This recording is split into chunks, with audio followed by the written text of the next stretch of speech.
repite que sus temas para su examen final es amplio. Amplio, lo que significa que tenemos que avanzar 2 temas por día mínimo, en algunas ocasiones 3 temas. Pero en esta constancia de lo que vamos a entrar a cáncer, específicamente cáncer, toda la parte de patología benigna ya la hemos visto. Entonces es similar, simplemente que ahora vamos a entrar a la patología maligna como tal, a cáncer específicamente, a desórdenes malignos propios. A desórdenes malignos, primeramente el primer tema de vulva y vagina, que es uno solo, y después vamos a entrar a lo que va subiendo, es decir, cáncer de cuello uterino. Estos son los 2 temas que vamos a llevar el día de hoy. Pues bueno, dentro de los desórdenes malignos y premalignos en realidad, la patología de cáncer de vulva y vagina es poco frecuente, no es tan insidioso ni se diagnostica con tanta frecuencia en los hospitales o centros de primer y segundo nivel hasta que esta patología realmente se encuentra avanzada. ¿Por qué? Porque son patologías que se encuentran principalmente presentes en la tercera edad, no tanto en la etapa reproductiva como el cáncer de cuello uterino. Listo, un poquito de anatomía para recordar lo que corresponde a la vulva y vagina. Estos cánceres se van a situar específicamente en todo lo que corresponde a la región vulvar y la región vaginal como tal. Existen lesiones que se identifican en la región de la vulva que van a estar asociadas principalmente a patologías como el virus del papiloma humano. Habíamos indicado que este virus es el causante de cáncer de cuello uterino, pero no solo causa cáncer de cuello uterino, también genera cáncer a nivel vulvar, también genera cáncer a nivel vaginal, pero también en pacientes mayores, en los pacientes de la tercera edad, en promedio entre los 65 y 70 años de edad, se produce cáncer a nivel de la vulva, a nivel de la vagina, pero no específicamente por virus del papiloma humano, sino por otras patologías asociadas como el líquen escleroso o el líquen plano. Entonces, ¿qué es el cáncer de la vulva? El cáncer es una enfermedad. ¿Se ve, no? Es una enfermedad que vamos a empezar a discriminar o vamos a poder identificar principalmente en la zona de la región vulvar como tal, que van a existir crecimiento del cuerpo de esta zona, prácticamente de lesiones, que estas pueden ser sobresalientes, lesiones planas, y en algunas situaciones este crecimiento va a tener un crecimiento sin control. La vulva va a representar todo lo que es la parte externa que tiene contacto entre la vagina y los órganos internos, que es el útero. Se considera el cáncer de vagina, es el cáncer ginecológico que ocupa entre el 4.º y 5.º lugar en Estados Unidos. En nuestro medio la incidencia es muy baja, no tenemos en realidad datos estadísticos específicos para poder identificar la cantidad de pacientes como tal que desencadenan o que desarrollan cáncer de vagina. El 5% de todos los cánceres ginecológicos, lo que significa que es bajo. Del 100% de los cánceres, de todos los cánceres, simplemente en la parte ginecológica ocupa el 5% nada más y tiene un promedio de presentación rango entre los 65 y 70 años de edad, promedio 68 y 65, pero esto se ha identificado que ha ido disminuyendo la tasa de presentación según a la edad. El cáncer de la vulva, al igual que el cáncer de la vagina, este es un tumor muy raro. El 70% de las lesiones se van a localizar aquí a nivel de los labios, principalmente labios menores o labios mayores.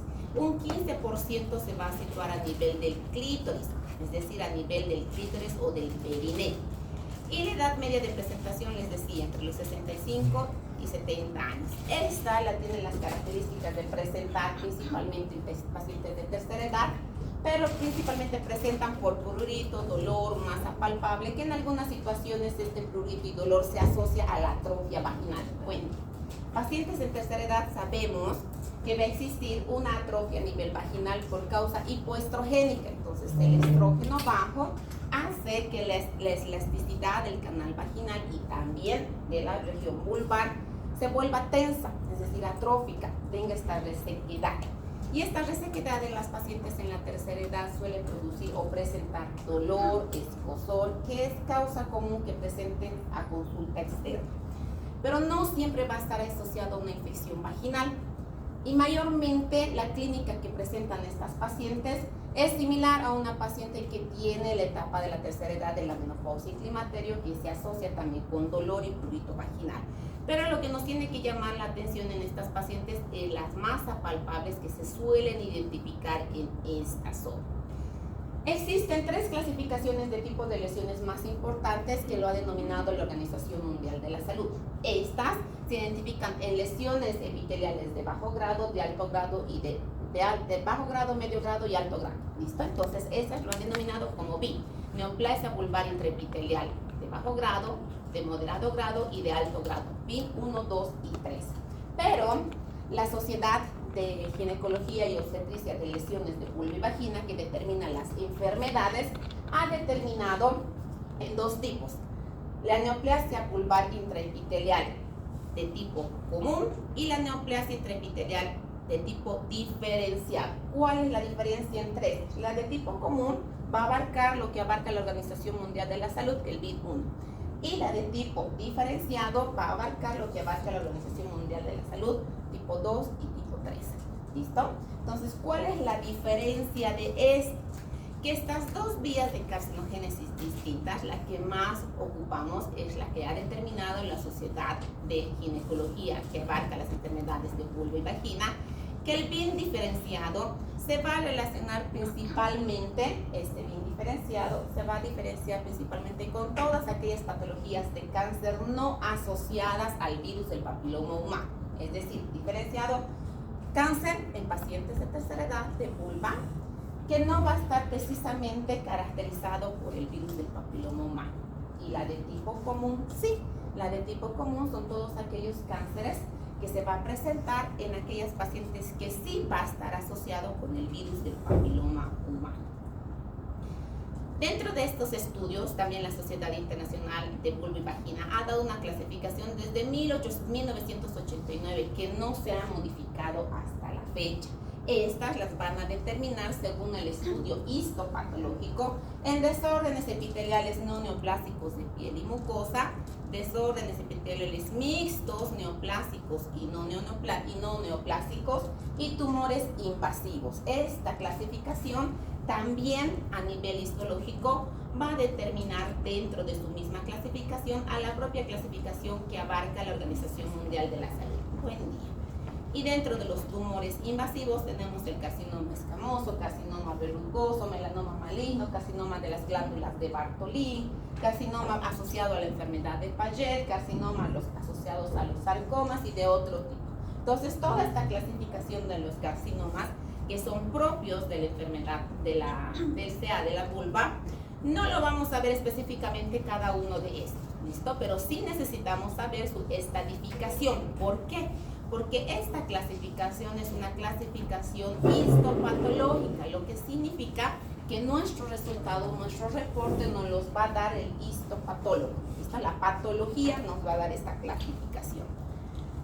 Muy bien, lo que les decía, la neoplasia intraepitelial vulvar, BIN 1, que está dada la Organización Mundial de la Salud, ha asociado que este tipo de lesiones que son de bajo grado, que va a estar asociada al virus del papiloma humano, como el virus del papiloma humano habíamos visto anteriormente que nuestro sistema de defensa lo puede eliminar gracias a nuestro sistema de defensa en un periodo de tiempo. También en la región vulvar puede suceder esto.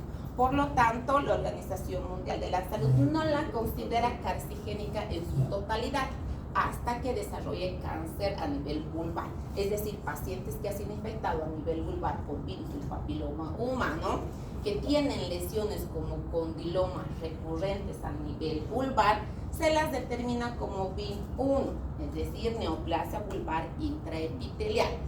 Pero, como es producida por este virus del papiloma humano, también puede generar su autolimitación, por lo tanto no llegar a producir cáncer en totalidad.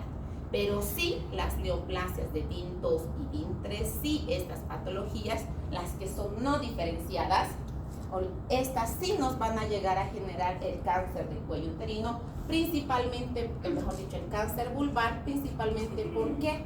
Porque esta neoplasia no va a estar asociada a este virus. ¿Listo? Eso no significa que no todas las patologías de la vulva y vagina, principalmente esta parte de la región vulvar, que van a desarrollar o van a desencadenar cáncer a nivel vulvar producido del virus del papiloma humano. Nunca van a llegar a producir cáncer, no, sí pueden generar cáncer, pero el porcentaje es bajo. La supervivencia global a los 5 años en estadios iniciales está determinado, lo que significa que pacientes que se han encontrado el desarrollo de este cáncer a nivel vulvar tienen una supervivencia del 90% a los 5 años, lo que significa que una vez diagnosticado de forma temprana, eliminada la lesión, sí tienen buena supervivencia. Recuerden que son pacientes de tercera edad. Muy poco se ve la incidencia en pacientes menores, es decir, menos en etapa sexual activa. Lo que se va a identificar es propiamente la condilomatosis. Como tal, si vamos a hablar de lesiones del virus del papiloma humano. Entonces, son lesiones que van a estar a nivel vulvar, que se pueden encontrar a nivel del perineo, que se pueden encontrar a nivel del introito vaginal o que se pueden encontrar a nivel del clítoris. Entonces, estas lesiones, por el estímulo hipoestrogénico, ya son pacientes que se encuentran con atrofia vaginal, es decir, que ya tienen un cambio epitelial a nivel de la vulva. Y esto, asociado a una de estas enfermedades, va a desencadenar que estas pacientes puedan producir alteraciones a nivel epitelial y desencadenar el cáncer propio de la vulva. ¿Cuáles son los factores de riesgo? Principalmente el tabaquismo, las infecciones por el virus del papiloma humano, las oncogénicas de alto riesgo, inmunosupresión está dentro de los factores de riesgo, condiciones asociadas a inflamación crónica a nivel vulvar, como el líquen escleroso principalmente, displasias vulvares que van a estar asociadas al NIH, es decir, al virus del papiloma humano, y antecedentes de cáncer cervical. ¿Por qué? Porque si las pacientes han sido infectadas por el virus del papiloma humano a nivel cervical y este se ha diagnosticado de forma temprana, también ha tenido contacto con la región vulvar y la región vaginal, lo que significa que también el virus puede estar adherido en esta zona.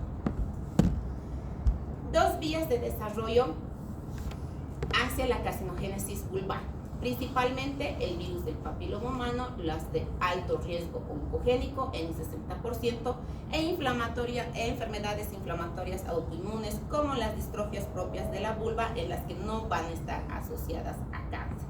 Entonces tenemos 2 tipos. Habíamos mencionado que la Sociedad de Ginecología, que ha determinado las enfermedades de cáncer a nivel vulvar, ha indicado que hay el diferenciado y el no diferenciado en las pacientes de tercera edad principalmente. Pero como también se ha visto esta patología muy poco frecuente en pacientes jóvenes, han determinado 2 tipos causales del cáncer vulvar, el A y el B. En pacientes jóvenes, el A, principalmente, que en esta sí va a estar en relación con el virus del papiloma humano, esta neoplasia vulvar intraepitelial, que van a estar predominantemente por aquellas lesiones condilomatosas, es decir, que los condilomas, habíamos indicado en la clase de condilomas, ¿se acuerdan? Que este producido es una familia del virus del papiloma humano, que se produce por desarrollo de contacto sexual, estas lesiones vegetantes, verrucosas, que van a empezar a crecer a nivel vulvar. El tratamiento, no hay un tratamiento médico específico, es decir, no hay una tabletita que haga que desaparezca el virus una vez que has tenido contacto, ¿ya? No existe. Lo que sí existe para el condiloma es la resección. Tenemos que sacar pues estas lesiones de condiloma para evitar que sigan produciéndose el desarrollo. Pero hay pacientes que tienen contacto con los virus oncogénicos, desarrollan los condilomatosis y tienen su reepitelización, es decir, que significa que vuelve a crecer nuevamente estos condilomas y su crecimiento es más rápido, más prominente, más extenso, lo que significa que esta condilomatosis, estas lesiones verrucosas que tienen las pacientes, que en primera instancia no se consideraba cáncer como tal, sí puede llegar a producir cáncer en estas pacientes jóvenes por la transformación que tiene por el virus del papiloma humano oncogénico. Y en las personas mayores, la que más común es la no diferenciado, que no va a estar asociado con este virus, pero sí va a estar asociado con enfermedades propias como inmunológicas, como el líquen plano, el líquen escleroso, alteraciones inmunológicas de las pacientes como el lupus eritematoso. Entonces sí van a tener asociación en estas pacientes a que no desarrollen cáncer a nivel vulvar. Las manifestaciones clínicas. Dentro de estas manifestaciones clínicas, lo más importante y llamativo de las pacientes es el prurito. ¿Listo? Se asocia bastante prurito vaginal, se asocia también a dolor, a sensación de masa cuando el crecimiento es excesivo, pero principalmente es el dolor. En algunas situaciones se puede identificar estas placas, mejor dicho, estas placas que se van a tornar ulcerosas en posteriores manifestaciones mientras más vaya incrementando la incidencia del cáncer y la abarcación del cáncer como tal. Estas lesiones no inician así. Las lesiones inician pues prácticamente con pequeñas lesiones apenas identificadas, que estas pequeñas lesiones que están en la región genital, principalmente en estas pacientes mayores, ya nos tienen que llamar la atención porque no son lesiones comunes que se pueda identificar normalmente. En pacientes jóvenes, sí, en pacientes jóvenes en etapa sexual activa, ¿qué es la que nos va a llamar si tienen úlceras? ¿Qué nos puede llamar la atención de estas pacientes? Que han tenido una vida sexual activa, que pueden haberse contagiado de enfermedades de transmisión sexual que les pueden producir lesiones ulcerosas, ¿verdad? ¿Como cuál? Chao. Si tienen lesiones verrucosas, ¿qué vamos a pensar? Condiloma, en HPV. Entonces sí podemos encontrar en pacientes jóvenes, pero en pacientes mayores, en pacientes adultas, en pacientes entre los 65 y 70 años de edad, que es la más presentación de esta patología del cáncer, no es común que encontremos lesiones anormales a nivel vulvar. Por lo tanto, sí nos tienen que llamar la atención cuando encontremos estas lesiones, principalmente a nivel vulvar. También dentro de las manifestaciones clínicas asociados a lo que es el prurito, el dolor, pueden estar asociados a un sangrado y un flujo vulvar de las pacientes. Disuria, ¿por qué? Porque toda la lesión, toda la parte vulvar, la parte genital que va a estar en contacto con el clítoris, se va a encontrar inflamado, eritematoso. Por lo tanto, la acidificación de la orina, cuando estas pacientes orinen, les va a producir dolor. Y si el cáncer se ha manifestado o ha invadido a región de los ganglios, van a presentar adenopatías a nivel de la ingle, a nivel de los ganglios propiamente dichos. Entonces, ¿cuál es el diagnóstico? ¿Cómo tenemos que hacer el diagnóstico de estas pacientes? Primeramente es la inspección cuidadosa. La inspección cuidadosa de toda la región vulvar como tal. Si identificamos lesiones sospechosas en la región vulvar, tenemos que realizar lo que es la biopsia específica, la biopsia correspondiente para poder mandar estudio histopatológico como tal. También se realiza la vulvoscopía. ¿En qué consiste la vulvoscopía? Es similar a la colposcopía. ¿Listo? Entonces la vulvoscopía se utiliza lo que es el microscopio de alta resolución para poder identificar estas zonas. Y hacemos lo que corresponde el test de Collins. ¿En qué consiste el test de Collins? En aplicar soluciones, primeramente una solución que va a producir la tinción de la zona y después la solución con ácido acético para verificar que las zonas que se encuentran lesionadas se tiñan y podamos tomar de esta zona la biopsia correspondiente y mandar a analizar estudio histopatológico. Entonces tenemos acá la lesión, ustedes pueden ver, esta es una región vaginal, el clítoris, aquí se identifica, ¿ven la lesión? Y estas otras áreas blancas, ¿se ven? Y estas otras áreas blancas de acá, esta es una paciente mayor en que tiene líquen plano. Toda esta zona es líquen plano y ha empezado a desarrollar una lesión, una masa en la región del labio menor. Por lo tanto, para poder tomar la biopsia como tal, tengo que utilizar este test de Collins para poder identificar cuáles son las zonas más afectadas. Entonces se realiza una limpieza con solución fisiológica. Vamos a pincelear con un material que se denomina el azul de toluidina al 1%. Se pincelea toda la zona. Después de eso se va a decolorar esta zona con ácido acético nuevamente para poder identificar cuáles son las lesiones que han captado esta solución de toluidina y poder realizar la biopsia específica de la lesión. Acá tenemos lesiones que han captado, acá tenemos áreas que han captado, por lo tanto se tiene que tomar muestra de estas lesiones específicas. Este es un cáncer de vulva, prácticamente producido por la condilomatosis de crecimiento esofítico masivo, expansivo, que abarca toda la zona genital. Acá vamos a poder identificar otro tipo de cáncer a nivel propio de la vulva, por lo tanto estas lesiones que van a estar asociadas también con los cambios histológicos. Por ejemplo, este que ven aquí, esta coloración azul, no es que sea teñido, sino es un melanoma vulvar, también es un tipo de cáncer. Estas lesiones de cáncer a nivel vulvar y vaginal también se van a asociar a nivel cervical. ¿Listo? Más lesiones en pacientes de la tercera edad. Estas son lesiones a nivel lateral del labio menor, lesiones a nivel de la horquilla inferior que van a estar asociadas hacia el recto y lesiones a nivel del clítoris. Entonces, este tipo de lesiones nos tiene que llamar la atención si vamos a empezar a identificar a pacientes de tercera edad. ¿Por qué? Porque lamentablemente las pacientes de tercera edad o algunos tienen el abandono del anciano, ¿verdad? Entonces las dejan los familiares, no las revisan, no las ven, hasta que ya están en estadios bastante avanzados y recién las traen a la consulta cuando ya han desarrollado cáncer propio. Entonces, ¿cómo es la estadificación del cáncer a nivel vulvar? La estadificación la ha dado la FIGO y la estadificación se realiza a nivel clínico e histopatológico. ¿Listo? Entonces, clínico porque tenemos que identificar qué tanto ha abarcado la zona para poder estadificar, si ha tomado ganglios, si ha tomado zonas paracervicales, si ha tomado más lesiones adyacentes, no solo a nivel vulvar. Por lo tanto, esta estadificación, ¿qué es lo que tenemos que identificar?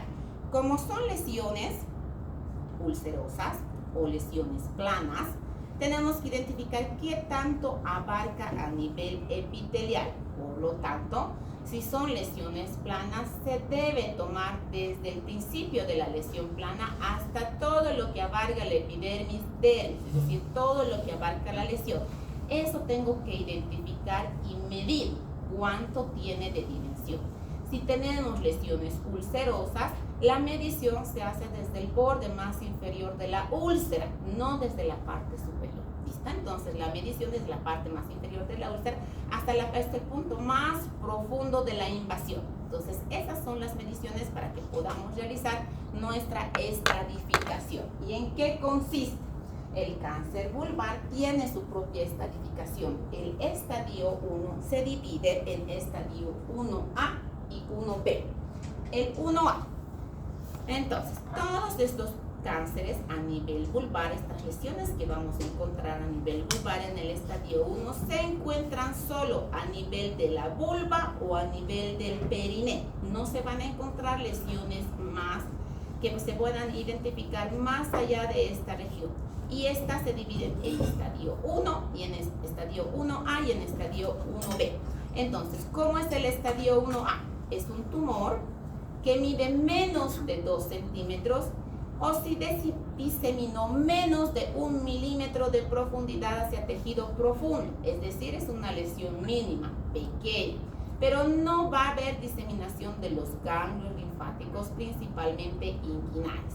El estadio 1B son todas aquellas lesiones que van a medir más de 2 centímetros, que se puede que se haya diseminado más de 1 milímetro de profundidad al tejido vulvar o perineo, pero no existen ganglios diseminados, es decir, no vamos a encontrar inflamación de los ganglios a nivel inguinal como tal. Este es el estadio 1, lesiones menores de 2 centímetros en el estadio 1A y en el estadio 1B más de 2 centímetros.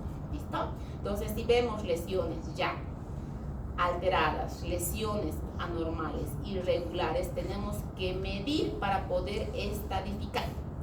El estadio 2, ¿qué identifica? El estadio 2 son todos aquellos tumores, no hay subclasificación del estadio 2, son todos aquellos tumores de cualquier tamaño, pero que se diseminan en la parte inferior de la uretra, en la parte inferior de la vagina, al nivel del ano. Entonces son todas aquellas lesiones que vamos a poder encontrar en toda la zona a nivel no solo vulvar, sino perineal y anal.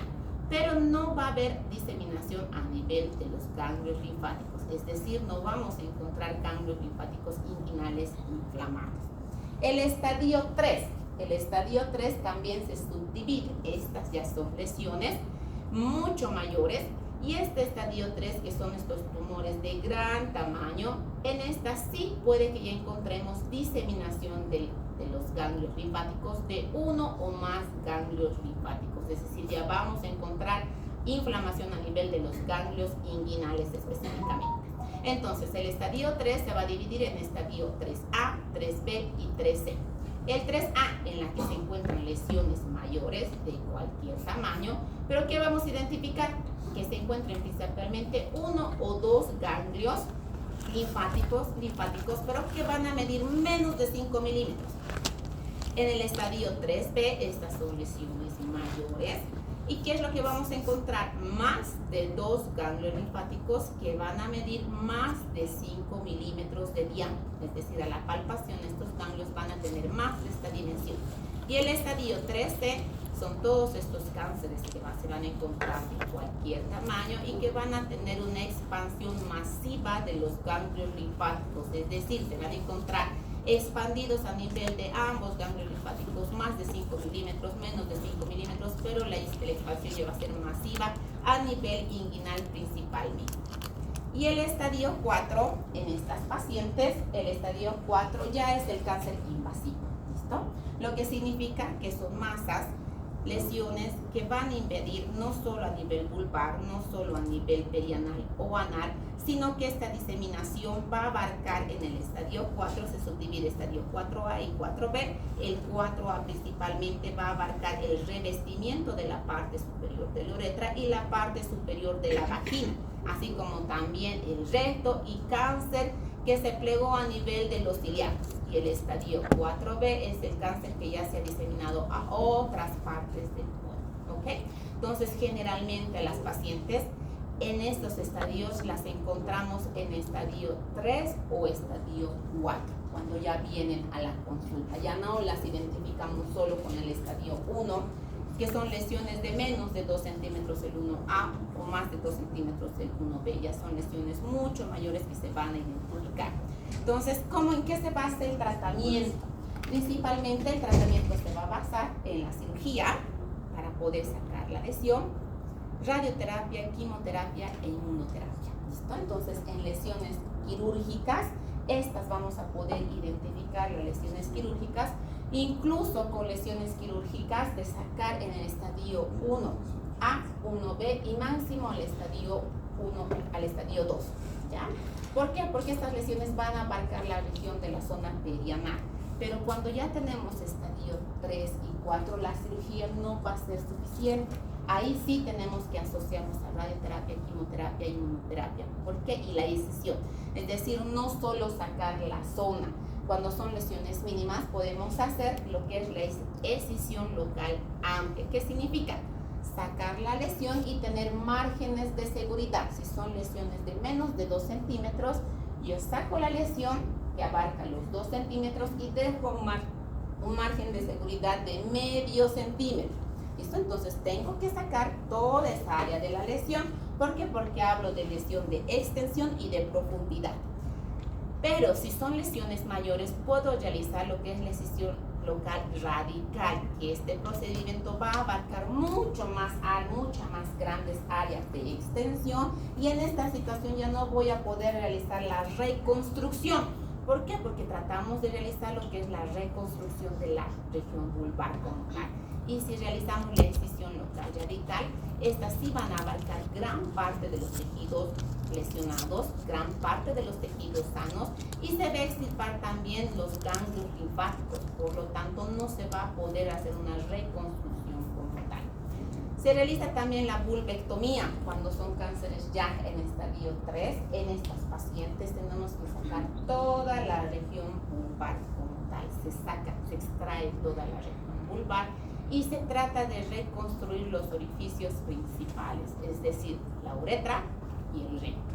La vulvectomía radical modificada también extrae toda la región vulvar y extrae a nivel de los ganglios linfáticos cercanos. La vulvectomía radical extrae todo, más ganglios, o sea, sacamos absolutamente todo. Y la exenteración pélvica, esta es una cirugía que se resecciona toda la parte inferior pélvica, es decir, se extrae vagina, pelvis, es decir, vagina, región vulvar, región perianal, región anal, región de la vejiga, porque el cáncer ha invadido a estas zonas.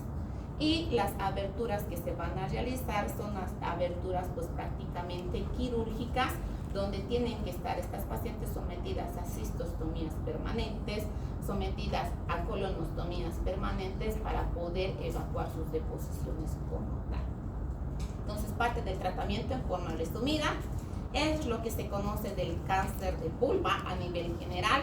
Vamos a entrar al cáncer de vagina. El cáncer de vagina va a estar asociado también al cáncer vulvar, porque este cáncer de vagina, estamos hablando de nivel vaginal, no a nivel del cervix, ¿listo?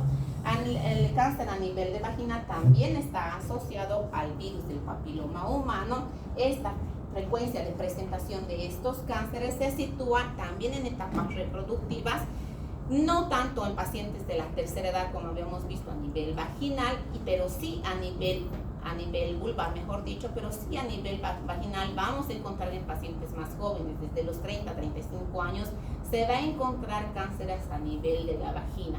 ¿Qué pasa con estas neoplasias a nivel vaginal? Como también va a estar asociado al virus del papiloma humano, son lesiones que empiezan a producirse silentes pequeñas que no suelen molestar en primera instancia, pero después sí, van a producir prurito, van a producir dolor, van a producir dispareunia, y van a estar asociadas a infecciones también de transmisión sexual. Pero cuando se realiza la inspección a nivel vaginal, ¿qué pasa con la vagina? ¿Cómo vamos a poder revisar a nivel vaginal? Cuando vienen las pacientes por dolor, prurito, revisamos la zona externa. ¿Y qué utilizamos? El espéculo, ¿verdad? Se introduce el espéculo para poder revisar la región cervical. Y al introducir el espéculo, ¿dónde introducimos? En la vagina. Entonces, este espéculo va a cubrir parte de las paredes superior, inferior y en algunas situaciones lateral a nivel de la vagina. Y al abrir el espéculo vaginal, lo único que vamos a identificar es el cérvix. Por lo tanto, en alteraciones a nivel de la vagina, se tiene que revisar todo el trayecto de la vagina con el espéculo. ¿Han visto? El espéculo se abre así, ¿verdad? Se introduce, abre así, solo logramos ver parte de las paredes laterales de la vagina. No se ve la pared superior, no se identifica la pared inferior. Si no lo revisan, se identifica el cuello uterino, sí, pero hay lesiones propias del cuello uterino. Pero a nivel de la vagina, si tenemos lesiones en la pared anterior o en la pared posterior, no las vamos a poder identificar porque no se está revisando esta zona. Y las pacientes van a retornar continuamente por dispareunia, principalmente por dolor a nivel vaginal, por prurito a nivel vaginal. Por lo tanto, se tiene que examinar estas zonas, se va reduciendo el tamaño del espéculo, se va retirando y se tiene que rotar el espéculo para poder inspeccionar, lo que significa que se ha introducido el espéculo así. Para poder retirar tengo que ir rotando y visualizando todas las paredes vaginales para ver e identificar si no se está produciendo una lesión sospechosa, principalmente en estas pacientes que han sido vulnerables o que han tenido antecedentes de enfermedades del virus del papiloma humano, porque el cáncer de vagina va a estar bien asociado al virus del papiloma humano. Principalmente, una de las causas principales o histopatológicas del cáncer de vagina es el carcinoma de células escamosas de la vagina, que esta es bien desconocida, pero es la que se presenta en las pacientes de cáncer, con cáncer a nivel vaginal. Entonces, ¿cuáles son los síntomas y signos que van a presentar estas pacientes? Van a ser similares al cáncer cervical, dispareunia, secreciones fétidas, secreciones sanguinolentas. Muchas veces de estas secreciones sanguinolentas van a estar asociadas a secreción fétida, es decir, sanguinolenta fétida.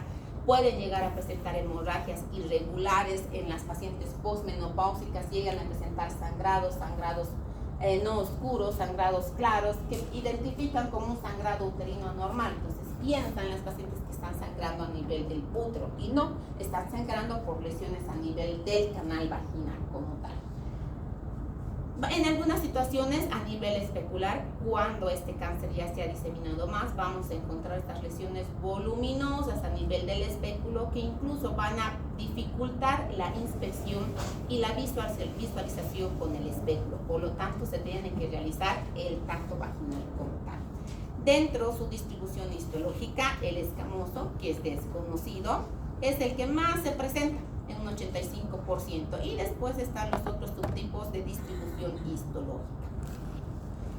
Las características clínicas en las pacientes que no van a estar asociadas con el virus del papiloma humano, al igual que el cáncer vulvar, se van a presentar en la edad media de presentación entre los 65 y 70 años, promedio 64 años a nivel de la vagina.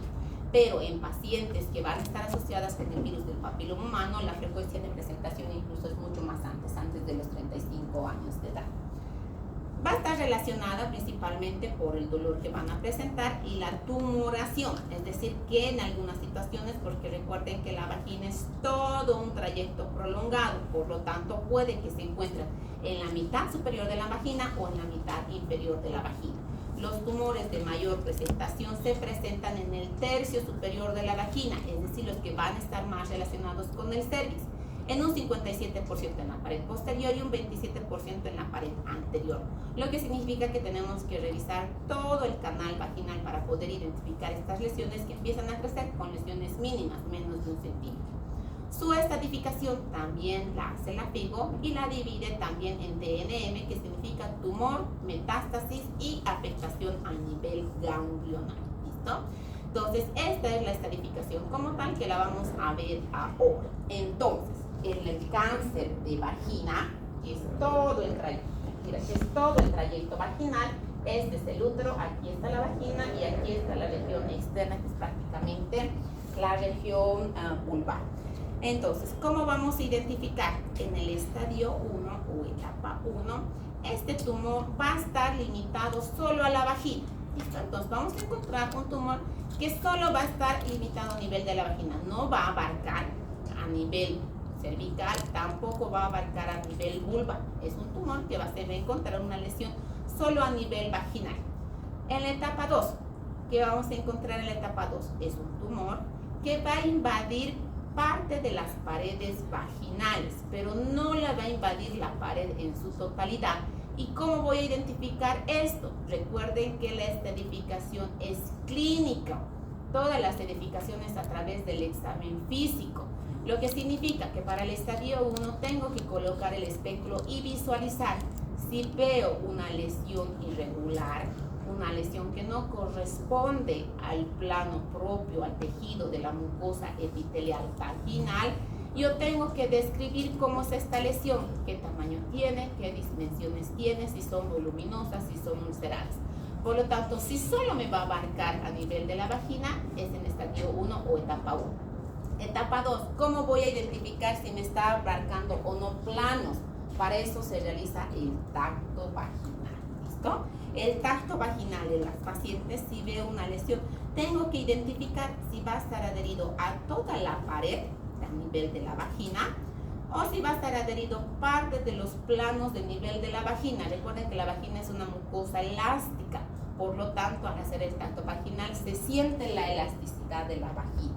Si esta zona va a estar pétrea, indurada, no móvil, pero no llega pues prácticamente a todo el ligamento, donde va a estar asociado el ligamento a nivel de los huesos de la pelvis. Por lo tanto, si no llega la totalidad de la pared, estamos hablando que se trata de una etapa 2. Etapa 3, cuando el cáncer de vagina llega y se extiende hasta la pared pélvica, es decir, que en el tacto vaginal, cuando yo realice el tacto vaginal, esta vagina ya no va a ser elástica, esta vagina ya no se va a encontrar móvil, se va a encontrar adherido a planos profundos. Esta adherencia se va a encontrar limitada incluso hasta los huesos de la pelvis, por lo tanto significa que ya se encuentra en estadio 3. El estadio 4, también se va a dividir en estadio 4A y el B, que esta va a invadir, el tumor va a afectar ya no solo la mucosa vaginal. Este tumor se va a encontrar a nivel del recto, a nivel de vejiga, a nivel de intestinos inferiores, es decir, va a abarcar toda la pared pélvica como tal, toda la pelvis. Este tumor se va a diseminar. Por lo tanto, yo no solo voy a realizar el tacto vaginal, se tiene que realizar el tacto rectal también. En pacientes en estadio 4 son pacientes que ya tienen dificultad para defecar, dificultad para hacer sus deposiciones. ¿Por qué? Porque la masa del tumor ha invadido toda la zona de la pelvis como tal. Y el estadio 4B, el tumor ya no solo está en la parte pélvica, este tumor ya ha invadido a otras áreas extensas del abdomen, incluso en la parte superior. ¿Listo? Entonces, la diseminación del tumor. El tratamiento, ¿en qué consiste? El tratamiento de elección de estas pacientes, independiente del estadio, es la radioterapia. ¿Ya? ¿Qué consiste la radioterapia? La radioterapia se utiliza luz de frecuencia que mata células tanto normales como anormales, pero en el sitio de la lesión, es decir, son como unos rayos de potencia que se van colocando en la lesión donde se encuentra. Pero la quimioterapia se diferencia, ¿por qué? Porque son soluciones que se introducen, soluciones parenterales a nivel de las venas, a nivel de las arterias, que también mata zonas, lesiones, mejor dicho, células buenas y células malas. Es por eso que con la quimioterapia todas las pacientes han visto, pierden sus cabellitos, ¿no? Pierden el cabellito, pierden las pestañas, pierden las uñas. ¿Por qué? Porque esta solución se introduce a nivel periférico, a nivel de la sangre periférica como tal. La radioterapia no, la radioterapia afecta solo la zona. Esta es la zona y van a tener ondas de frecuencia que van a ir quemando toda la zona como tal. Pero esta zona también va a estar adherida a lesiones buenas, es decir, a áreas buenas, y estas áreas buenas también se van a ver afectadas.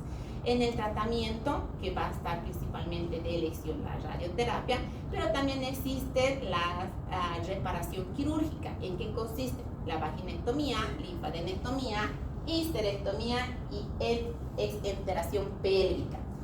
La vaginectomía, cuando son lesiones pequeñas, lesiones parciales, se trata de extirpar parte de esta vagina y reconstruir, es decir, dejar a la paciente con parte de la vagina para que no se vea interferida su vida sexual, ¿listo? Pero cuando ya tenemos áreas mayores, cuando ya abarca a pared de la pelvis, es decir, a pared vaginal, que está llegando incluso a la pared pélvica, como tal, en estas situaciones ya no puedo hacer simplemente la vaginectomía. Tengo que asociarme a linfadenectomía e incluso histerectomía. ¿Por qué? Porque este tumor va a empezar a invadir no solo vagina, sino recto, vejiga, útero, entonces va a invadir a todas las zonas, a todos los órganos adyacentes a la vagina.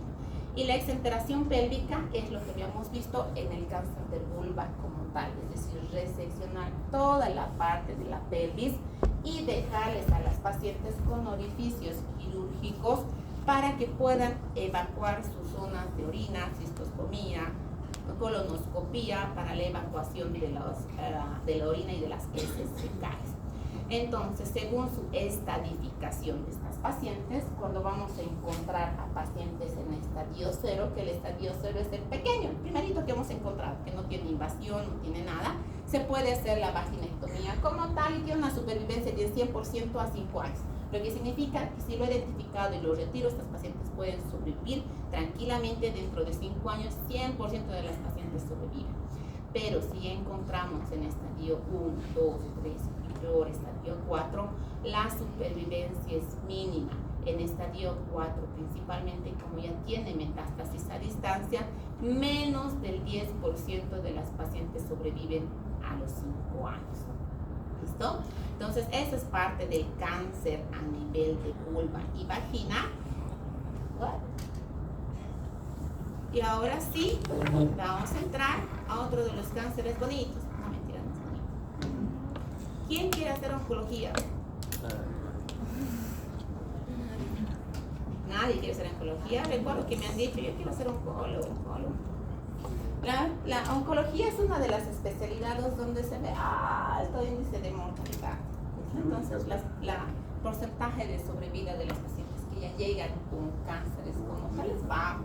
Es bien traumático el área oncológica. ¿Quién iba a rotar oncología? Se ven en las rotaciones. ¿Sí que han visto las pacientes oncológicas cómo son? Es bien, algunas han visto cáncer, han debido ver cáncer de útero, cáncer cervical. Eso es es una patología que se ve alto. Cáncer de vulva y vagina se ve, pero es poco, muy poco en realidad. Y ya incluso se determina cuando las pacientes ya están en etapa 4 y ya no simplemente tratamientos paliativos, porque son pacientes mayores, ¿no? Son pacientes de más de 70 años que lamentablemente sufren este síndrome de abandono del anciano, que no vienen pues en los momentos específicos para poder realizar los tratamientos oportunos como tal. Entonces, ahora sí, ya hemos abarcado a nivel vulvar, a nivel vaginal y ahora sí vamos a ir subiendo a nivel de cáncer de cuello uterino. El cáncer de cuello uterino es una neoplasia que va a estar caracterizada principalmente por el crecimiento incontrolado de estas células anaplásicas como tal. ¿Cuál es la frecuencia de presentación de estas pacientes? El virus del papiloma humano de tipo oncogénico son las que tienen más del 95% de que nuestras pacientes desarrollen cáncer de cuello uterino como tal. Por lo tanto, neoplasia son todos los tejidos nuevos que se van a desarrollar a nivel del cervix, tejidos malos, anormales. Y la anaplasia es el cambio de la estructura de las células que ya se encontraban en el cervix, ¿listo? Entonces, que van a llegar a producir características malignas. Un poquito repasando a nivel del cervix, habíamos indicado que estos cambios de transformación, ¿dónde se producen? Principalmente en la zona de transformación. En estas zonas donde se van a encontrar los cambios como tal, producidos en el exocervix y el endocervix. Esta zona de transformación es donde se producen donde se empiezan a transformar las células neoplásicas, crecimientos nuevos de células malas, o anaplásicas, transformación de estas células en células malas. ¿Listo? Entonces, ¿cómo es su epidemiología? Provoca la disfunción de aproximadamente 2.000 mujeres por año. Afecta a más de 5.000 nuevas mujeres cada año en el mundo. En Bolivia tiene una de las tasas más altas de incidencia de mortalidad a nivel mundial por cáncer de cuello uterino. Entre 4 o 5 mujeres mueren por día por cáncer de cuello uterino, lo que significa la tasa de presentación es bastante elevada.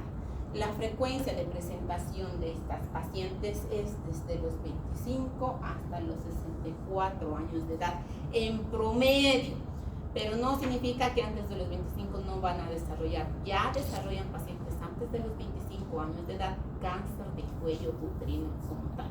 Por lo tanto, no hay una etapa de edad específica. Entre los 30 estas pacientes sí, no.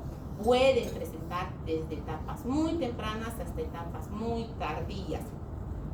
En segundo lugar de los tumores malignos en las mujeres principalmente, tienen una mortalidad de un 5.3% y se ha visto predominantemente en la raza negra en estas pacientes, donde el predominio es de un 11.1% en las hispanas y latinas, es decir, en el área de Latinoamérica como tal, llega hasta un 15.8% de presentación de las pacientes con cáncer de cuello uterino.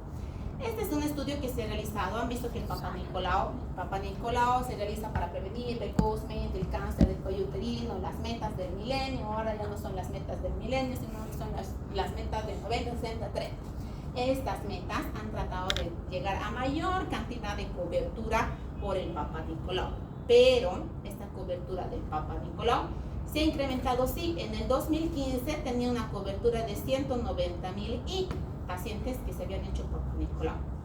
Para el 2020 ha llegado a 344.000 y, pero de toda esta cantidad de pacientes que se han hecho Papa Nicolau para el 2020, solo se ha abarcado una población de cobertura de un 13.6% de pacientes que se han hecho Papa Nicolau. Entonces es bajo, no se llega ni al 30% para poder detectar principalmente precozmente el cáncer de cuello uterino. Lo que se trata es de llegar para el 2030 por lo menos un 75%. No, tenemos baja tasa de presentación de incidencia de pacientes que se tienen que realizar el Papa Nicolau cada año desde que se inicia la etapa sexual activa. El cáncer del cuello uterino como tal se va a dividir en el epidermoide, que es el más frecuentemente su presentación, de un 60 a un 80%, y el adenocarcinoma de un 10 a un 20%. Dentro de estas tienen su subclasificación histopatológica. Les repito, la subclasificación histopatológica no necesito que se me sepan de memoria. ¿Por qué? Porque esta clasificación histopatológica como tal no los va a dar el patólogo. ¿Listo? Nosotros no vamos a poder determinar si se trata de un carcinoma escamoso diferenciado, no diferenciado, no. Lo que sí vamos a hacer es la estadificación del cáncer como tal. Vamos a visualizar la lesión del cáncer como tal. Epidermoide entre un 60 y 80%, adenocarcinoma entre un 15 y 20%. Estos son los subtipos histológicos, cada uno de ellos tiene su subclasificación histológica o histopatológica del cáncer de cuello uterino escamoso, adenocarcinoma, carcinoma cervicouterino mixto, tumores cervicouterinos neuroendocrinos y de otros tumores. Entonces, cada uno tiene su subclasificación para conocimiento. ¿Listo? Sabemos que este cáncer de cuello uterino es producido por el virus del papiloma humano de tipo principalmente de alta oncogenicidad. Los de alta oncogenicidad, gracias a su replicación como tal, son los que más nos van a producir este cáncer de cuello uterino. Esta parte ya la hemos visto. El virus llega hasta nivel basal, a nivel histopatológico. ¿Qué va a hacer? Se va a transformar. Si el cuerpo no lo elimina, va a empezar a transformar las demás células, pero desde la parte basal. No invade desde la parte superficial a la basal, no, desde la parte basal se va a empezar a producir estos cambios. ¿Listo? Esta parte ya lo hemos visto en virus del papiloma humano. ¿Qué es lo que va a pasar? Lo que se creía anteriormente. Recuerda que habíamos visto antes, se creía que tenían 10 años para llegar a producirse, que tengan y desarrollen cáncer. Esto era lo que se creía en la historia natural de la infección del virus del papiloma humano. Primer contacto. Su primer contacto, luego alrededor de 2 años, recién se empieza a identificar la infección por el virus del papiloma humano. Dentro de este periodo de 2 años, bien el cuerpo lo puede eliminar, o si son de alta oncogenicidad, empiezan a producir la replicación a nivel del epitelio. Si la infección persiste, en una etapa de 2 a 5 años se puede llegar a transformar en displasia, es decir, a alteración a nivel de estas células. De 4 a 5 años posteriores, las de bajo grado se van a transformar en alto grado. Y unos 9 a 15 años en promedio, 10 años, llegaba a producir un cáncer invasivo. En la actualidad, toda esta etapa de desarrollo de historia natural de la enfermedad del virus del papiloma humano hasta cáncer, se ha visto que los tiempos se han reducido, ya no hay estos tiempos prolongados. Los factores de riesgo van a ser similares a las propias de la infección del virus del papiloma humano, las que van a desarrollar la neoplasia cervicouterina, que son los grupos de riesgo demográfico, los grupos étnicos, estado socioeconómico bajo y la edad. Entre los factores de riesgo de comportamiento tenemos principalmente las pruebas infrecuentes o ausentes de detección del virus del papiloma humano. ¿Qué significa? Que son pacientes que no se realizan el PAP como tal, en forma serial, es decir, cada año. Inicio de vida sexual activa temprana, mujeres con múltiples parejas sexuales, mujeres que han tenido parejas masculinas con múltiples parejas sexuales, tabaquismo, deficiencias dietéticas son parte del desarrollo entre los factores de comportamiento y los factores de riesgo médico, que son a todas aquellas pacientes que ya han sido diagnosticadas con el virus del papiloma humano, que hemos podido identificar mediante la identificación del genoma qué tipo de virus es el que ha producido la infección, la paridad también, porque son pacientes que mientras más hijos tienen, más transformación de las células a nivel del cervix, por lo tanto el riesgo incrementa en estas pacientes. Y la inmunosupresión. ¿Cómo es la diseminación de este tumor? Estamos hablando de cáncer como tal. Se va a diseminar principalmente por extinción local, por compromiso a nivel de los vasos vasculares y por compromiso a nivel linfático. Es su vía de diseminación del cáncer de cuello uterino.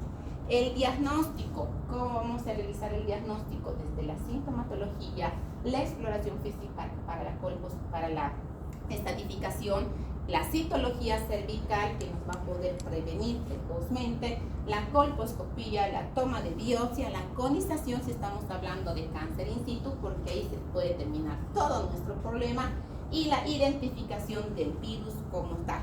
Entonces, todo este diagnóstico, todos nuestros métodos de diagnóstico para poder determinar qué tipo prácticamente de cáncer es la biopsia. ¿Listo?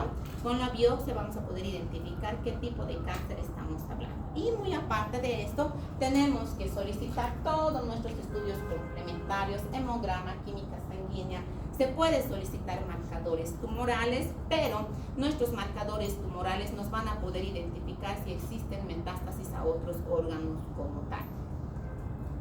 Muy bien, entonces, en la clínica como tal, cuando se trata de lesiones cancerosas in situ, es decir, de las primeras lesiones de cáncer como tal, generalmente estas pacientes son asintomáticas, no tienen ninguna sintomatología como tal.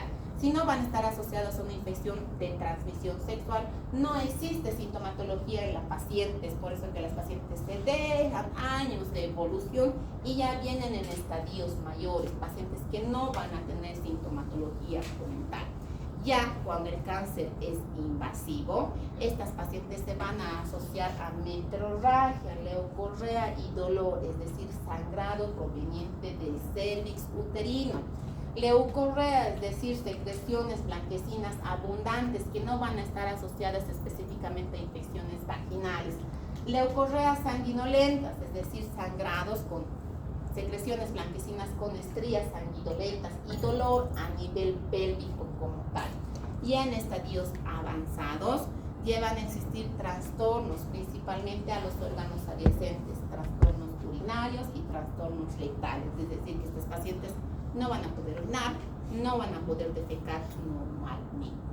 Entonces, la sintomatología se va a basar en este sangrado, en la leucorrea sanguinolenta, el dolor pélvico, el dolor a nivel de los flancos. Hay una triada que caracteriza a estas pacientes en etapas avanzadas, que es el dolor ciático, el edema en miembros inferiores y la hidronefrosis. ¿Por qué? Porque ya estamos hablando en etapa avanzada y hay compromiso a nivel de la vejiga, hay compromiso a nivel de la estasis venosa, por lo tanto estas pacientes ya empiezan a retener líquido. Hematuria, disuria por la invasión a nivel vesical y el tenesmo rectal por compromiso a nivel del recto.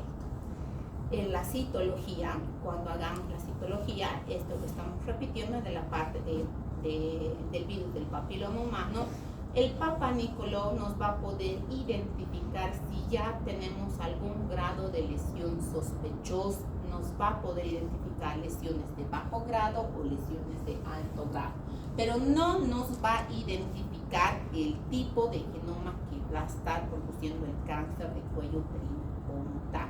Por lo tanto, estas lesiones que vamos a empezar a identificar a nivel del cervix, que se va a empezar a producir por transformación del virus del papiloma a nivel basal y la transformación a nivel superficial, vamos a empezar a hablar de qué lesiones de bajo y de alto grado. Cuando esta lesión, esta invasión de este virus del papiloma humano oncogénico ha transformado y ha invadido la región basal, estamos hablando de carcinoma in situ invasor. ¿Listo? Es decir, que ya hablamos de un cáncer como tal. Entonces, ¿qué es lo que debemos realizar? Si encontramos lesiones sospechosas, ¿qué debemos realizar? O si nuestro Papa Nicolau nos empieza a salir PAP3, lo que significa que son no diferenciados, lo que significa células de significado incierto es el PAP3. Células de significado incierto, según el sistema de Bethesda, según el sistema de Richard, es el NIC1. ¿Listo? Entonces, ¿qué vamos a identificar? Ya cuando tenemos en estas lesiones, tenemos que hacer la colposcopía como tal y la toma de biopsia para poder identificar si se está tratando de una lesión sospechosa como tal o no se está tratando de una lesión sospechosa. Si tenemos una lesión sospechosa confirmada por histopatología, que se está tratando de un cáncer invasor, tenemos que tomar todos los protocolos del cáncer como tal. Si tenemos una lesión intraepitelial de bajo grado o de alto grado o un carcinoma in situ como tal, podemos realizar desde la conización, es decir, extirpar esa zona visible, extirpar la zona con demarcación a nivel de la conización para la toma de biopsia y ahí se termina el problema. Ya no tenemos que realizar nada más en esta paciente más que controles. Pero si es un cáncer invasivo, pese a que hagamos la conización, tenemos que identificar si esta conización que estoy realizando ha tomado áreas buenas o solo áreas malas una vez extirpado a través de la conización para el cáncer como tal. Y lo que tengo que hacer es estadificar esta paciente. ¿Listo? Entonces, ¿cómo vamos a estadificar a la paciente? la estadificación también es por clínica, ¿ya? Entonces, a nivel clínico, a nivel de la inspección y del examen físico, se va a realizar la estadificación en las pacientes para determinar en qué estadio ya se encuentra. Y es todo este estadio que lo vamos a ver acá. Entonces, estadio 1, en aquellas pacientes que estamos identificando una lesión sospechosa a nivel del cervix y le he tomado su biopsia y me identifica carcinoma in situ, significa estadio 1, que es una lesión intraepitelial, es decir, son lesiones a nivel del cervix. Estadio 1, ¿qué tengo que hacer? Conización. Conización y listo. Se terminó. En el estadio 0, mejor dicho. El estadio 1 ya es cuando voy a identificar lesiones y he tomado la biopsia porque son lesiones pequeñas. ¿Y qué me identifican esta lesión? Que tiene, el estadio 1 se divide en estadio 1A1 y el 1A2. ¿Por qué? Porque son lesiones pequeñas que con la biopsia yo voy a poder identificar, que son carcinomas que van a estar limitados a nivel del cuello uterino. ¿Y qué dice el estadio 1A1? Que son lesiones que tienen de largo menos de 7 milímetros, es decir, lesiones pequeñas, y de profundidad menos de 3 milímetros, significa lesiones pequeñitas. En el estadio 1A1 también voy a poder hacer una conización, es decir, son lesiones mínimas. ¿Qué dice el estadio 1A2? Que son lesiones que tienen de largo menos de 7 milímetros, pero de profundidad entre 3 y 5 milímetros, es decir, pequeñitas, lesiones pequeñas. También voy a poder realizar una conización en estas pacientes o ya identificar una histerectomía como tal, porque estamos hablando ya de cáncer, ya no solo son lesiones intraepiteliales, es cáncer como tal, es un cáncer que se ha identificado a nivel del cervix, cáncer pequeño. ¿Qué dice el estadio 2? Eso lo he podido visualizar, he tomado biopsia. Pero en el estadio 2 ya voy a poder identificar una lesión mayor, mejor dicho, en el estadio 1B. El estadio 1 se divide en estadio 1A y el 1B, el 1A, 1A1, 1A2. El estadio 1B, que son lesiones visibles a nivel del cervix, ya voy a poder visualizar a nivel del espéculo, pero ya no son estas lesiones mínimas como en el estadio 1. De milímetros, ya son lesiones mayores, lesiones que los voy a poder visualizar de forma directa y medir estas lesiones.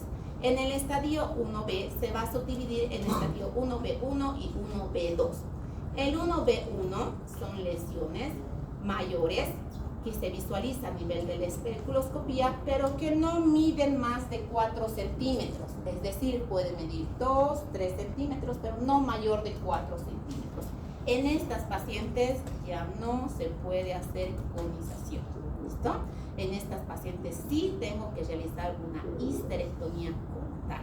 En el estadio 1B2 son lesiones mayores, de más de 4 centímetros en el estadio 1B2. Entonces el estadio B son lesiones identificables, visibles a simple vista como tal, de menos de 4 centímetros o de más de 4 centímetros. En el estadio 2, estas lesiones también son visibles porque ya son lesiones mayores, pero se van a extender hasta el nivel de la vagina, pero no van a llegar el tercio inferior de la vagina, se van a extender hasta nivel vaginal. El estadio 2 se va a subdividir en estadio 2A y 2B. ¿En qué consiste el 2A? La extensión de la lesión va a llegar a nivel vaginal, pero no va a llegar al tercio inferior de la vagina. En estas lesiones se pueden encontrar lesiones de menos de 4 centímetros, de más de 4 centímetros, pero va a abarcar nivel vaginal, el estadio 2. En estas pacientes, incluso ya no sirve hacer solo la histerectomía. Pacientes que ya ha abarcado a nivel vaginal se asocia a radio y a quimioterapia como tal. En el estadio 2B son pacientes que se extienden a nivel vaginal y no solo afectan a nivel vaginal, sino también van a afectar a nivel de la pared pélvica, lo que significa que al tacto vaginal se va a encontrar zonas indoradas a nivel de la vagina y se tiene que realizar tacto rectal para ver si no ha afectado los parámetros como tal. En el estadio 3, del cáncer a nivel del cervix como tal, ya estas son extensiones pélvicas, extensiones a nivel de la pared pélvica, pero en el estadio 3 va a afectar a nivel del tercio inferior de la vagina, es decir, que ya va a afectar casi la totalidad de la vagina como tal. En el estadio 3 se subdivide también en el 3A y el 3B. El 3A, que es una extensión hasta el tercio inferior de la vagina, pero no va a afectar la pared pélvica. El estadio 3B es una afectación de la lesión, puede afectar al tercio inferior de la vagina o no afectar al tercio inferior de la vagina, pero sí va a afectar la pared pélvica como tal, ¿listo? Entonces ya hay una afectación de este tumor mayor. El estadio 4 es la extensión fuera, pues prácticamente de todo el tumor, una extensión fuera de la pelvis que va a estar afectado no solo la mucosa vaginal, no solo la mucosa de la vejiga, mejor dicho de la vagina, sino va a afectar también la mucosa de la vejiga y del recto. El estadio 4 se subdivide en estadio 4A y 4B. El 4A que va a estar asociado a extensión de órganos pélvicos como tal, es decir, vejiga, recto, y la extensión 4B a órganos a distancia, no solo los órganos adyacentes, sino todos los otros órganos, que esto lo vamos a poder identificar tras un estudio de tomografía como tal, que otros órganos más ha invadido este tumor. Puede ser estómago, pulmón, que puede invadir el cáncer de cuello uterino. Entonces, ¿cómo es nuestro tratamiento? Nuestro tratamiento se va a basar en la cirugía, dependiendo del grado de estadificación, la radioterapia y la quimioterapia. Tiene una etapa de supervivencia si detectamos por lo menos en estadio 1A1 o 1AB, que son los estadios pequeños, los estadios del cáncer que todavía podemos hacer excisión, sí se tiene una supervivencia del 100 al 88%. Pero si encontramos en estadios avanzados, estadio 3 o estadio 4, la supervivencia a los 5 años es menos del 35%. Entonces, ¿cuáles son los criterios del mal pronóstico en estas pacientes? Que no solo esté la estadificación, es a través del examen físico que vamos a poder identificar qué tanto ha invadido el tumor, pero si este tumor, además de haber invadido las estructuras, tiene afectación a nivel de los ganglios, significa que se ha diseminado el tumor, porque ya ha afectado a nivel ganglionar. Recuerden que la diseminación es linfática, vascular y de extinción, lo que significa que si se ha afectado a nivel de los ganglios, ya hay una diseminación del tumor. Mal pronóstico, si son tumores que vamos a encontrar de más de 4 centímetros. La invasión vascular como tal y la profundidad de la lesión, porque si ya ha tomado parámetros o más del tercio inferior de la vagina, son lesiones que ya han invadido a otras estructuras adyacentes.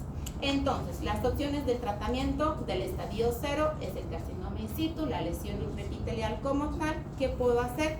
Criocirugía, cirugía con láser, asa de Lipp, una conización con bisturí, y puedo optar por histerectomía si la paciente ya tiene la fertilidad satisfecha, es decir, si ya tiene la cantidad de hijos que desea tener. Entonces puedo optar por realizar histerectomía, pero si no tiene la paciente la cantidad de hijos, como son lesiones in situ pequeñas, puedo realizar hasta procedimientos mínimos con una conización con asa de Lipp o con bisturí frío. Estamos resolviendo el tratamiento como tal. En el estadio 1A1 y en el estadio 1A2, que son también lesiones pequeñas, se puede optar por ¿qué se llama esto? Por la conización, se puede optar por la conización o la cervicectomía, que es decir, la conización va a abarcar esta pequeña área con el cono, y la cervicectomía es más allá de la conización, abarca el trayecto del cervix como tal, es decir, voy a poder sacar el cervix de la paciente ya en estos estadios, pero siempre y cuando tomando en cuenta la fertilidad de la paciente. Si ya no quiere tener hijitos esta paciente, es recomendable hacer la histerectomía total, así se encuentra en estadio 1A1 o en estadio 1A2. La histerectomía radical es la mejor opción de estas pacientes, pero si desea mantener su fertilidad, podemos optar por conización o cervicectomía como tal. En el estadio 1B, este estadio, todavía podemos realizar la histerectomía, pero no solo la histerectomía como tratamiento. La histerectomía solo nos va a servir en las pacientes en estadio 1A1, 1A2 y en el carcinoma in situ. Con conización y con histerectomía se terminó. Todo el problema, no voy a necesitar hacer braquiterapia, radioterapia, nada. Pero si ya tengo en estadio 1B, en estas pacientes, ¿puedo realizar la histerectomía? Sí, pero no va a ser el único tratamiento la histerectomía. ¿Por qué? Porque ya son tumores de más de 4 centímetros, son tumores mayores, son tumores que ya están invadiendo. Por lo tanto, la histerectomía como tal no solo me va a servir como tratamiento, me va a servir como tratamiento la histerectomía siempre y cuando la asocie a braquiterapia y radioterapia en estas pacientes. Lo que significa que estas pacientes ya van a ser sometidas a procedimientos invasivos de radioterapia y braquiterapia como tal. En pacientes con estadio 1B2 puede optarse por realizar la histerectomía después de realizar una quimioterapia como primera opción, lo que significa que tampoco la histerectomía sola me va a servir de tratamiento en estas pacientes. Primero se realiza la quimioterapia, después de quemar las células, pues prácticamente con la quimioterapia puedo optar por realizarle una histerectomía radical más linfadenectomía pélvica y después seguir con braquiterapia y radioterapia. Entonces, estas pacientes, su tratamiento ya no solo es la histerectomía sola ya no les sirve en estadio 1B. En el estadio 2, ya no necesito hacer ni siquiera la histerectomía como tal. ¿Por qué? Porque primero tengo que someter a las pacientes a radioterapias y quimioterapias continuas para ver si con la radioquimioterapia he podido afectar o no al útero y después recién realizarle la histerectomía siempre y cuando haya resultado como efecto la radioterapia y la quimioterapia. Si no me resulta efectivo la radioterapia y la quimioterapia, no necesito ni siquiera sacar el útero, porque son pacientes que ya se han invadido a zonas extensas y pueden tener invasión linfática. Por lo tanto, tampoco me sirve hacerles solo histerectomía a estas pacientes. En el estadio 2B, ya no hago ni siquiera histerectomía, ni siquiera se intenta realizar la histerectomía después de la radio y quimioterapia. Estas pacientes simplemente reciben tratamiento coadyuvante a través de radio y quimio para tratar de tener tratamiento paliativo de su enfermedad. Estadio 3, radioterapia, quimioterapia intracavitaria, quimioterapia combinada con cisplatino, fluoracilo. Y el estadio 4 lo mismo, radioterapia más quimioterapia, simplemente que el tiempo de radio y de quimioterapia de estas pacientes en el estadio 3 y el estadio 4 es más prolongado en el estadio 4. ¿Listo? Porque estamos abarcando áreas mucho más extensas, es decir, invasión no solo del órgano del útero, sino órganos adyacentes, órganos pélvicos como vagina, vejiga, recto, intestinos. Y pues bueno, ¿en qué se basa nuestra prevención principalmente? La educación, la información, la abstención, monogamias, preservativos, el método de primera elección para prevenir enfermedades de transmisión sexual, principalmente virus del papiloma humano, y no solo virus del papiloma humano, sino infección como el VIH. El Papa Nicolau, la citología anual, todos los años se debe realizar Papa Nicolau a todas las mujeres desde el inicio de vida sexual activa. Y por último, las vacunas como prevención primaria que se aplican a todas las niñas y adolescentes y pacientes que no hayan iniciado su vida sexual activa en pacientes mayores, pero en pacientes mayores sabemos que la única vía de transmisión del virus del papiloma humano no es el contacto sexual, no es la única vía. Es la mayor frecuencia, sí, pero no es la única vía. Las vacunas, que ya lo hemos visto anteriormente, sus dosis de aplicación. ¿Listo? Muy bien. Eso es todo. Creo que nos abarca para avanzar un poquito más. Uy, lo que les falta todavía. Muy bien. Entonces, para la estadificación de cualquiera de los cánceres, vagina, vulva o cervix, incluso de los otros cánceres, es clínico. ¿Listo? Es el examen físico y la clínica. No necesito hacer la esterificación, por ejemplo, solo a base de histopatología. En el cáncer in situ o el estadio 1, vamos a empezar a ver la visualización del cervix menos de 7 milímetros, o sea, lesiones pueden ser 2 milímetros, 3 milímetros, 4, 5 milímetros, pero son lesiones que ya las vamos a ver, las vamos a identificar, por lo tanto voy a tomar biopsia de esta zona. Y en lesiones mayores, cuando son más de 4 centímetros, lesiones mayores del cáncer de cuello uterino, ¿la biopsia será que la voy a tomar o no? ¿Me sirve tomar biopsia en lesión mayor? Exacto, sí me sirve para la clasificación histopatológica del cáncer. Esta no la voy a hacer yo por clínica. La clínica la voy a determinar la estadificación si se encuentra en estadio 1, 2, 3 o 4. ¿Listo? Pero para saber qué tipo de cáncer es el estudio histopatológico, sí tengo que tomar la biopsia de estas lesiones mayores, pero no voy a tomarla. Aquí será que es necesario que yo haga la tinción con ácido acético, la tinción con Lugol, ¿puede ser necesario? No, son lesiones ya mayores, son lesiones visibles. ¿Y de dónde voy a tomar la biopsia? Es donde están las diapositivas, por si acaso. La biopsia se toma de las zonas vascularizadas o de la zona de unión entre la lesión, entre el área buena y el área de la lesión. No se toma la biopsia de las áreas de lesiones necróticas, ¿listo? Si está creciendo el tumor y veo el centro del tumor, área necrótica, no se toma de esa área. ¿Por qué? Porque no le sirve al patólogo para nada. Lo único que va a ver va a ser necrosis, nada más. Por lo tanto, en las áreas donde hay vascularización, en las áreas donde se está uniendo la lesión con el tejido del plano aparentemente normal, es donde tengo que tomar la biopsia. No es que le van a sacar todo, tienen que sacar un pedacito para mandar al estudio histopatológico como tal. Y el estudio histopatológico nos va a determinar si es un CA de cáncer de cuello uterino escamoso diferenciado, no diferenciado, de células germinales, en los que nos va a identificar el estudio histopatológico. Pero la estadificación ustedes lo van a realizar, y esta estadificación principalmente de cáncer de cuello uterino es la que sale para preguntas de examen, por si acaso. ¿Listo? Muy bien. Muy bien, chicos. Esta tarea yo les dije desde el principio, su último examen es feo, es ancho. Aproveche sus primeros parciales de estadificaciones